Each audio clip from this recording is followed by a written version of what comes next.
Hello friends, चक्रवर्ती ब्याज की important class part number 7 में आपका स्वागत है। हमारा पहला सवाल है, किसी गांव की जनसंख्या 1998 में 9,000, 2014 में 16,000 थी। उस गांव की जनसंख्या 2006 में क्या थी यदि इन वर्षों में जनसंख्या वृद्धि दर एक समान रही हो। जनसंख्या वृद्धि एक समान रही हो या वृद्धि दर एक समान रही हो, ये दोनों अलग अलग हैं। अगर जनसंख्या वृद्धि दर एक समान रही हो तो प्रतिशत वृद्धि दर समान रही है। अगर जनसंख्या वृद्धि एक समान रही होती, अगर ये दर नाम नहीं आता, सिर्फ इतना ही आता इन वर्षों में जनसंख्या वृद्धि एक समान रही है, तो हम यह मानते कि अगर पहली साल 100 आदमी बढ़े हैं तो दूसरी साल भी 100 ही आदमी बढ़ेंगे। ठीक है, जबकि वृद्धि दर रही है तो इसका मतलब अगर पहली साल 10% बढ़ा है तो दूसरी साल भी 10% बढ़ेगा।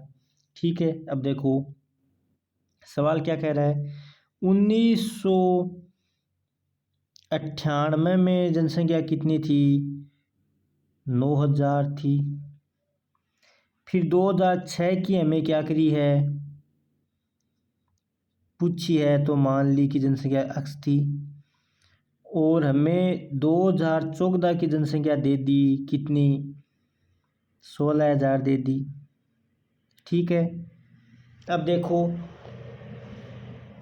अगर कितनी बड़ी, ये कितना गैप है? 8 साल। और ये गैप भी कितना है? 8 साल है। हमें पता है कि जब गैप इधर का समान होता है और दर की बात चल रही है तो क्या करते हैं, हम सूत्र लगाते हैं, 1 ऊपर 2 बराबर नीचे 2 ऊपर 3। ठीक है, तो ये 1 की लाइन है, ये 2 की लाइन है, ये 3 की लाइन है। 2 का मान कितना है? x बट्टा a कितना है? 9,000 बराबर 3 कितना है? 16,000 बट्टा 2 कितना है? x। ठीक है, अब देखो कितना हो गया, x स्क्वायर बराबर कितना हो गया? 16,000 गुणा 9,000। ठीक है, अगर स्क्वायर उठाएं तो इधर क्या आ जाएगा? अंडरूट आ जाएगा। तो 16 और 9 का गुणा कितना होता है? 16 का अंडरूट बाहर आएगा तो कितना आएगा? 4 आएगा।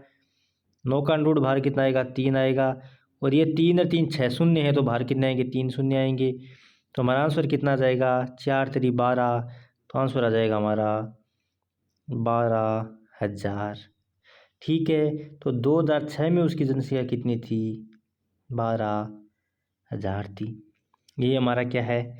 आंसर है। ऐसा क्यों किया हमने? क्योंकि इसकी वृद्धि दर एक समान दे रखी है। अगर हमें सवाल ऐसे पूछ सकता था कि जनसंख्या वृद्धि एक समान रही हो तो हम क्या करते कि 8 और 8 16 साल में कितनी बढ़ी है? 9 से 16 हो गई, मतलब कितनी बढ़ गई? 7 साल बढ़ गई। 7,000 बढ़ गई। तो 1 साल का ज्ञात करते 7,000 बटा 16। ऐसा कब करते? जब सिर्फ जनसंख्या वृद्धि दे रखी होती। ये वृद्धि दर का नाम आ गया तो हमें पता है कि 8 साल और 8 साल का गैप बराबर है, तो ये क्या करते हैं, हम सूत्र लगाते हैं, फिर मान रखा, तो हमारा आंसर कितना आ गया? 12,000। ठीक है, अब हम अगला सवाल देखते हैं।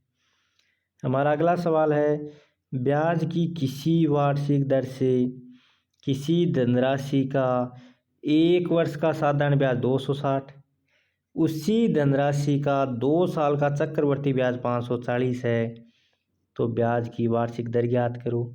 ठीक है, देखो कैसे करेंगे। यहाँ क्या होता है, यहाँ मूलधन होता है। 2 साल का फॉर्मेट बनाएं तो ये हमारा 2 साल का फॉर्मेट होता है। और हमें सवाल में क्या दे रखा है, किसी धनराशि का 1 वर्ष का साधारण ब्याज 260 रुपये, तो 1 वर्ष का साधारण ब्याज यहाँ लिखते हैं, यहाँ लिखेंगे 260। ठीक है, और हमें क्या पता होता है, और हमें पता है कि ये जो लाइन है, ये आंकड़े हैं, ये साधारण ब्याज के आते हैं और ये आंकड़े हर बार बराबर ही आते हैं। क्यों? हर बार इसी का यहाँ लिखा जाता है। आपने कभी सवाल में गौर किया होगा हमारे कंसेप्ट में। तो यहाँ क्या आएगा? 200 60।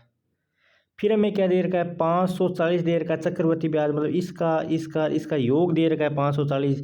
तो तीनों का योग 540 है, दो का योग कितना, दो का योग है 520। तो तीसरे का योग कितना बच गया 540.80 में से 520 घटाएंगे तो कितना आएगा 20.8 आएगा, 0। ठीक है, अब देखो हमारा ये तीनों रिक्त स्थान की पूर्ति हो गई, 260 260 20.80।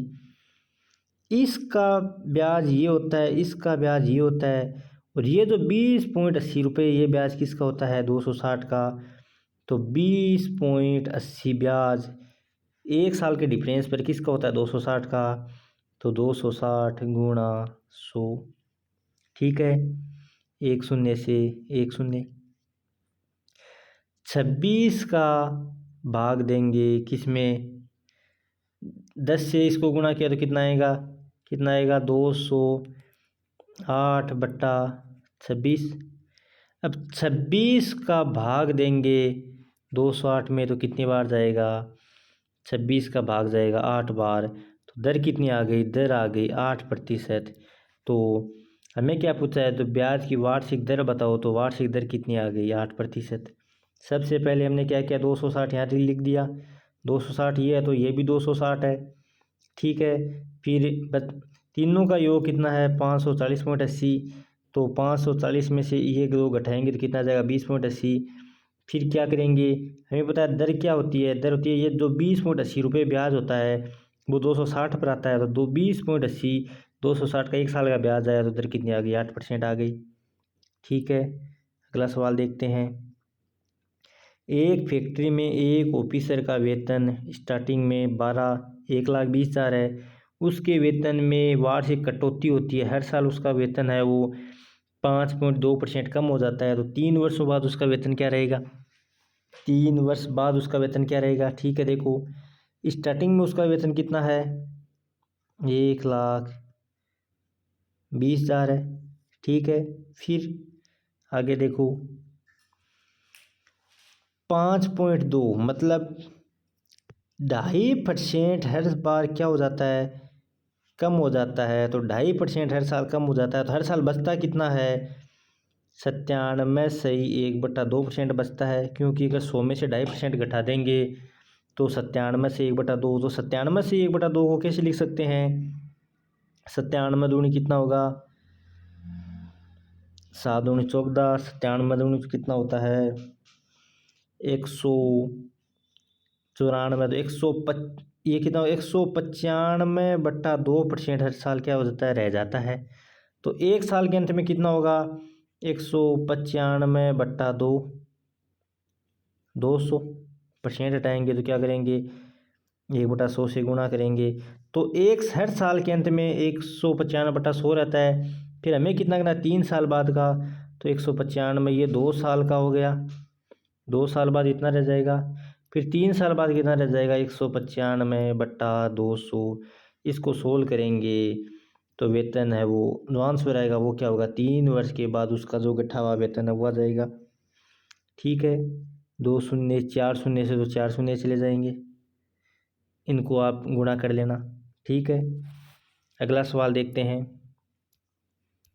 अगला सवाल क्या कह रहा है, राजेश ने एक गाड़ी खरीदी जिसके मूल्य में 12.5% वार्षिक दर से अवमूल्यन होता है, उसका मूल्य घट जाता है। 2 वर्ष बाद उसका मूल्य 1,47,000 रुपये हो गया। तो प्रारंभ में उसका मूल्य कितना था, प्रारंभ में उसका देखो हमने मान लिया कि प्रारंभ में उसका मूल्य x था। ठीक है, 12.5% हर बार कम हो जाता है। तो हर बार रहता कितना है इसका, 100 में से अगर ये घटाएंगे तो कितना आता है 87.5%। ठीक है, 12.5% क्या होता है 1/8 होता है। तो 87.5% कितना होता है 7/8। मतलब इसका मूल्य हर बार 7/8 ही रह जाता है। तो एक साल के अंत में 7/8, 2 साल के अंत में कितना होगा 7/8 इतना रहेगा मूल्य। और हमारे सवाल के अकॉर्डिंग कह रहा है कितना रहेगा 1,47,000 रहेगा। ठीक है, ये समीकरण बन गई। इसको सोल्व कैसे करेंगे, x बराबर 147,000 गुणा 28 नीचे है तो ऊपर चला जाएगा। 64 बट्टा नीचे कितना आएगा, 49 आएगा। ठीक है, 49 का इसमें भाग देंगे 3 बार तो 30,000 है, 3,000 आएगा। 64 को अगर 3,000 से गुणा करेंगे तो कितना आएगा, 4 3 12, 6 3 18, 1 19, 92,000। 1,92,000 जब उसने गाड़ी खरीदी थी उस टाइम उसका मूल्य था, और 2 वर्ष के बाद अवमूल्यन होकर उसका मूल्य कितना हो गया था, 1,47,000 हो गया था। ठीक है, आ गया समझ में। हमारा वीडियो आपको कैसा लगा कमेंट बॉक्स में बताना, और हमारे वीडियो को लाइक और हमारे चैनल को सब्सक्राइब ज़रूर करना। Thank you.